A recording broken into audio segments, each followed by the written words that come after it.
Hello বন্ধুরা, কেমন আছো সবাই? আশা করি তোমরা অনেক অনেক ভালো আছো, আর তোমাদের আশীর্বাদে আমিও অনেক ভালো আছি। প্রিয় বন্ধুরা, আমার নাম নূপুর। আমি আজকে আমার জীবনে ঘটে যাওয়া একটি বাস্তব ঘটনা তোমাদের সাথে শেয়ার করতে যাচ্ছি। আশা করি গল্পটি শুনলে তোমাদের মেশিন দাঁড়িয়ে যাবে এবং তোমরা মাখন ফেলতে বাধ্য হবে। তাই হাতের কাজ করার সমস্ত জিনিসপত্র কাছে নিয়ে গল্পটা শোনার জন্য রেডি হয়ে যাও। তো আর কথা না বাড়িয়ে চলো আমরা মূল গল্পে চলে যাই। আমার স্বামী একটি নতুন কাজ করতে যাওয়ার পর আমি আর আমার দেবর একাই বাড়িতে থাকতাম।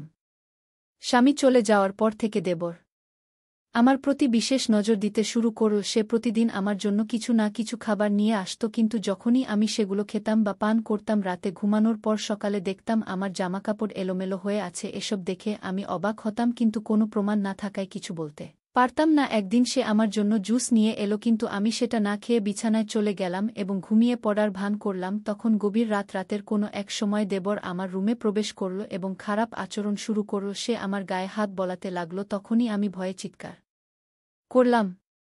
আমার নাম সুমি, আমি দেখতে অনেক সুন্দর, গায়ের রং ফর্সা, শরীরের গঠন নাই বা। বললাম, বাইরে বের হলে ছেলেরা আমার দিকে চেয়ে থাকে, মনে হয় তারা আমাকে কিছু বলতে চায়। আমার গল্পগুলো তোমরা শোনো, কিন্তু করো না দয়া করে। গল্পগুলো ভালো লাগলে ভিডিওটি লাইক, শেয়ার এবং চ্যানেলটি সাবস্ক্রাইব করো প্লিজ। আমি একটি মধ্যবিত্ত পরিবারের মেয়ে। আমার বয়স মাত্র ২-৩ বছর। ছোটবেলা থেকে আমার স্বপ্ন ছিল ভালো একটি বাড়িতে থাকার, কিন্তু সে স্বপ্ন পূরণ করা সম্ভব হয়নি। আমি বেশি পড়াশোনা করতে আগ্রহী ছিলাম না, তাই একাদশ শ্রেণী পর্যন্তই পড়েছি। দুই ভাইদের মধ্যে একমাত্র আমি ছিলাম। আমার বাবা মায়ের অনেক আদরের বড় ভাই একটি কোম্পানিতে কাজ করত। বাবা ছুটিতে বাড়ি ফিরলে মা তাকে বলতে লাগলেন যে বড় মেয়ের এখনই বিয়ে দেওয়া উচিত। বাবাও এ বিষয়ে চিন্তিত ছিলেন, তাই তিনি আমার জন্য একটি ছেলে খুঁজতে লাগলেন। পরের দিনই বাবার সঙ্গে ছেলেটির দেখা করতে আসে। সে পাশের শহর থেকে এসেছিল। ছেলেটির নাম ছিল সুনীল। তার মা বাবা ছিলেন না, তবে তার এক ছোট ভাই ছিল যাকে সে নিজের ভাইয়ের মতোই দেখত। বাবা মা এই সম্পর্কটি পছন্দ করেছিলেন, কারণ এটি একটি ছোট পরিবার ছিল এবং বাড়িতে কোনো অভাব ছিল না। রোহিতের ছোট ভাইও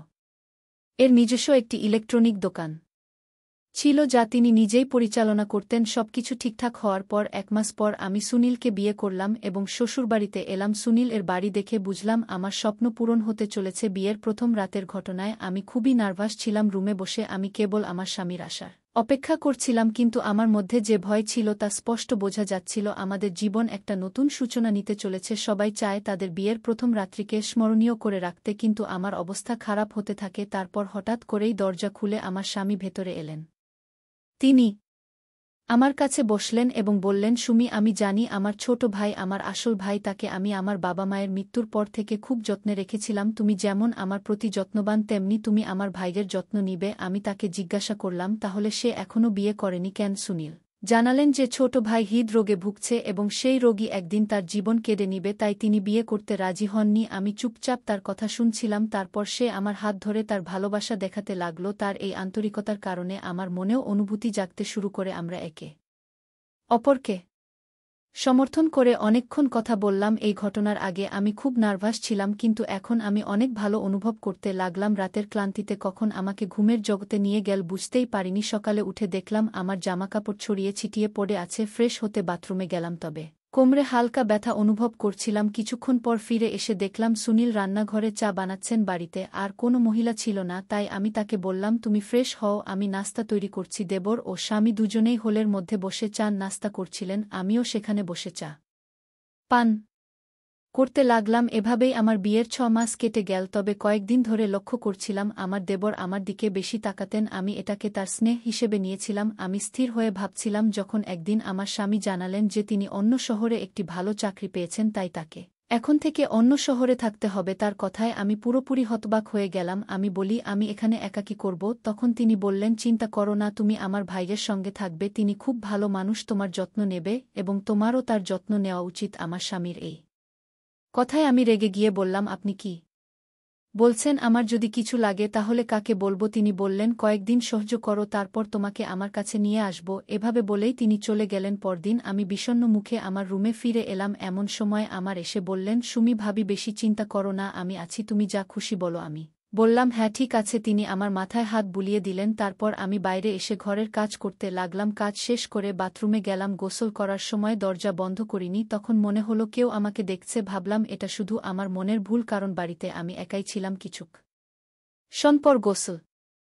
সেরে রুম গিয়ে পোশাক পরিবর্তন করছিলাম, সেই সময় আমি নিজেকে আয়নায় দেখছিলাম। আমাকে অনেক সুন্দর লাগছিল। এ অবস্থায় মনে হচ্ছিল যেন কেউ আমাকে গোপনে দেখছে, যদিও এর আগে কখনো এমন অনুভূতি হয়নি। রাতে বিছানায় শুয়ে আমার স্বামীকে খুব মিস করতাম, কিন্তু আমার কিছু করার ছিল না। একরকম রাত কাটাতে হতো, কাজের ক্লান্তিতে ঘুমিয়ে পড়তাম। অন্য শহরে গিয়ে স্বামী এক শূন্য দিন কাটিয়ে দিলেন। আমরা ফোনে কথা বলতাম, কিন্তু একজন মহিলা যা চায় তা ফোনে পাওয়া যায় না। আমি যুবতী ও সুন্দরী ছিলাম, তার অনুপস্থিতি খুব অনুভব করছিলাম। একদিন রাতে দেবর বাড়ি ফিরলেন। তিনি আমার জন্য জুস নিয়ে এসে বললেন, ভাবি নাও, খাও। গত কয়েকদিন ধরে কাজে ব্যস্ত ছিলাম, তাই কিছু আনতে পারিনি। এখন আমার কাছে কাজ কম, তোমার যত্ন নিতে পারবো।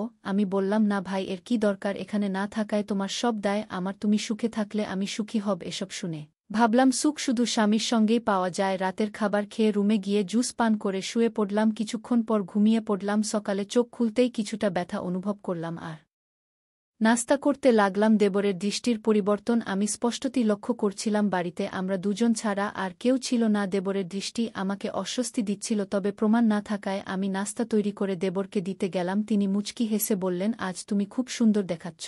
তার এই প্রশংসায় আমি স্তব্ধ হয়ে গেলাম এবং লজ্জায় সেখান থেকে চলে এলাম। দেবর আমার প্রতি বেশি মনোযোগ দিতে শুরু করেছেন, এমনটা আমি লক্ষ্য করছিলাম। আরও 10 দিন কেটে গেল। এই সময়ে দেবর প্রতি রাতে আমার জন্য কিছু না কিছু নিয়ে আসতেন, যা খাওয়ার পর আমি অসুস্থ অনুভব করতাম। দেবর আমার খুব কাছে আসতে শুরু করেছেন এবং আমার সঙ্গে এমনভাবে মজা করতেন যা অস্বস্তিকর ইঙ্গিত বহন করত। আমার স্বামী একজন ভালো মনের মানুষ, তাই আমি এসব কথা তাকে বলতাম না, তবে তার দৃষ্টিতে একটা অদ্ভুত আকর্ষণ ছিল যা আমি স্পষ্ট বুঝতে পারছিলাম। আমি সুনীলকে খুব মিস করছিলাম। তাকে বললাম, তুমি আমাকে এখান থেকে নিয়ে যাও, তোমাকে ছাড়া আমি থাকতে পারবো না। সুনীল বলল, আমি এখনই ছুটি পাবো না, কারণ অনেক স্টাফ ছুটিতে আছে এবং আমাকে আরও কাজ করতে হবে। আমি অনেক বোঝানোর চেষ্টা করলাম, কিন্তু সে বুঝতে চায়নি। এমনকি দেবরের আচরণ সম্পর্কেও কিছু জানাতে চেয়ে এছিলাম, কিন্তু সে বিশ্বাস করছিল না।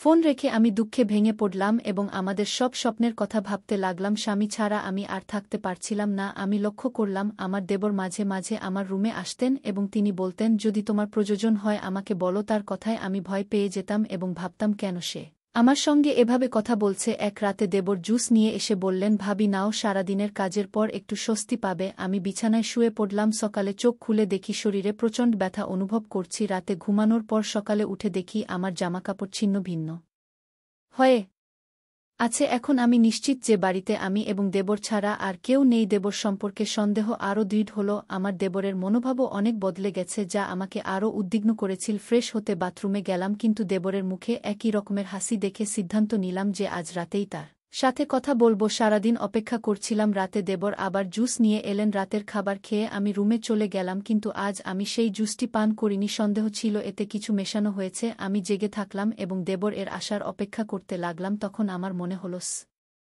বামিকেও এই ব্যাপারটি জানানো দরকার।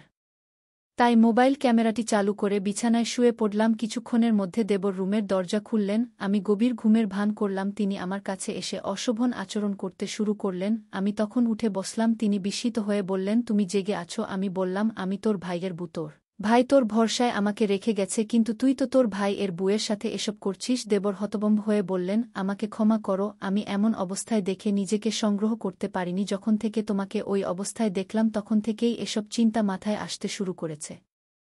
আমি জিজ্ঞেস করলাম, কখন থেকে দেখলে? তিনি বললেন, একদিন তুমি বাথরুমে গোসল করছিলে, আমি কাজ থেকে বাসায় ফিরছিলাম, তখন চোখ তোমার দিকে পড়ল। তুমি যখন গোসল ছেড়ে রুমে গেলে ভাবলে বাড়িতে কেউ নেই, দরজা খোলা রেখে আয়নায় নিজেকে দেখছিলে। তোমাকে ওই অবস্থায় দেখে আমার ভেতরের অনুভূতি উথলে উঠেছিল। সেদিন কোনো রকমে নিজেকে সামলে নিয়েছিলাম, কিন্তু তোমার সেই দৃশ্যটা আমার মনে গেঁথে গিয়েছিল। তারপর ভাবলাম এর একটা সমাধান খুঁজতে হবে। আমি তোমার জন্য খাবার ও পানীয় আনতে শুরু করলাম, যেগুলোতে আগে থেকেই চেতনানাশক ওষুধ মেশাতাম। সরাসরি কিছু বলতে পারিনি, কারণ আমি আমার ভাইকে খুব ভালোবাসি এবং তার স্ত্রীর সাথে এমন কিছু করতে চাইনি। আমি চেয়েছিলাম তুমি অজ্ঞান হয়ে যাবে, যাতে আমি আমার ইচ্ছা পূরণ করতে পারি, আর তোমার কিছুই জানা হবে না। তারপর দেবর বলতে থাকলেন, আমি এসব করেছি যাতে আমার ভাইয়ের চোখে ধরা না পড়ি। আমি তার কথা শুনে কাঁদতে লাগলাম এবং বললাম, তুমি কি একবারও তোমার ভাইয়ের কথা ভাবোনি? আমি আমার স্বামীকে সব বলবো। দেবর বললেন, না, দয়া করে বলো না। আমি তাকে খুব ভালোবাসি এবং যদি এটা জানে তাহলে আমার সবকিছু শেষ হয়ে যাবে। আমার ইলেকট্রনিক দোকানও বন্ধ হয়ে যাবে। কেউ আর আমার কাছে আসবে না। আমার সম্মান এখন তোমার হাতে। তার কথায় আমি কাঁদতে লাগলাম আর তিনি আমাকে সান্ত্বনা দিতে লাগলেন যে এখন থেকে আর এমন কিছু করবেন না, কিন্তু আমি কিছু ঠিক করতে পারছিলাম না। আমার ইজ্জত চলে গেছে, কেন চুপ থাকব? আমার কথা শুনে তিনি পায়ে পড়ে কাঁদতে লাগলেন এবং বললেন, যদি তুমি কিছু বলো তাহলে আমার আর কোনো উপায় থাকবে না, আমি আমার ভাইয়ের চোখে অপরাধী হয়ে বাঁচতে পারি। তিনি যখন অনুনয় বিনয় করে আত্মহত্যার হুমকি দিতে লাগলেন তখন ভাবলাম যা হওয়ার ছিল তা হয়ে গেছে, কিন্তু আমার স্বামী যদি এ কারণে কিছু করে সেটাও তো আমি সহ্য করতে পারব না। এরপর আমার ঘর ভাঙার ভয় ছিল। আমি সিদ্ধান্ত নিলাম এই সত্যটা আমার স্বামীর কাছে কখনোই বলব না। আমার কোনো দোষ ছিল না, তাই চুপ করে থাকার সিদ্ধান্ত নিলাম। দেবর লজ্জায় মুখ নিচু করে চলে গেলেন আর আমি ফোনে রেকর্ড করা ভিডিওটি মুছে ফেললাম। সেই দিনের পর থেকে তিনি আর কখনো আমার সাথে অন্যায় করেননি, কারণ তিনি তার ভুল বুঝতে পেরেছিলেন আর সে বেশিদিন বাঁচবেও না, কারণ দিন দিন সে আরও বেশি অসুস্থ হয়ে পড়ছে। কিছুদিন পর স্বামীও বাড়ি ফিরে এলো এবং আমরা একসঙ্গে অন্য শহরে চলে গেলাম যেখানে তিনি কাজ করছিলেন। আমি এখন তার সাথে ভালো আছি। দেবর কিছুদিন পর মারা গেলে স্বামী মাঝে মাঝে আমাকে দোষারোপ করত, কারণ দুই ভাইয়ের মধ্যে খুব ভালোবাসা ছিল। বন্ধু, আমাদের এই গল্পটি আপনাদের কেমন লাগলো অবশ্যই কমেন্ট করে জানাবেন। আমরা প্রতিদিন আমাদের চ্যানেলের 3 থেকে 4টি করে নতুন নতুন গল্প আপলোড করব, আপনারা প্রতিদিন আমাদের গল্পগুলো শুনবেন। যদি আমাদের ভিডিওটি ভালো লাগে তাহলে পরবর্তী গল্পগুলো শোনার জন্য অবশ্যই আমাদের এই ভিডিওতে একটি লাইক করবেন এবং কমেন্ট করে আপনাদের বন্ধুদের মাঝে শেয়ার করে দিবেন আমাদের এই ভিডিওটি। ধন্যবাদ বন্ধুরা, সবাই ভালো থাকবেন, সুস্থ থাকবেন, আমাদের এই চ্যানেলের সাথেই থাকবেন।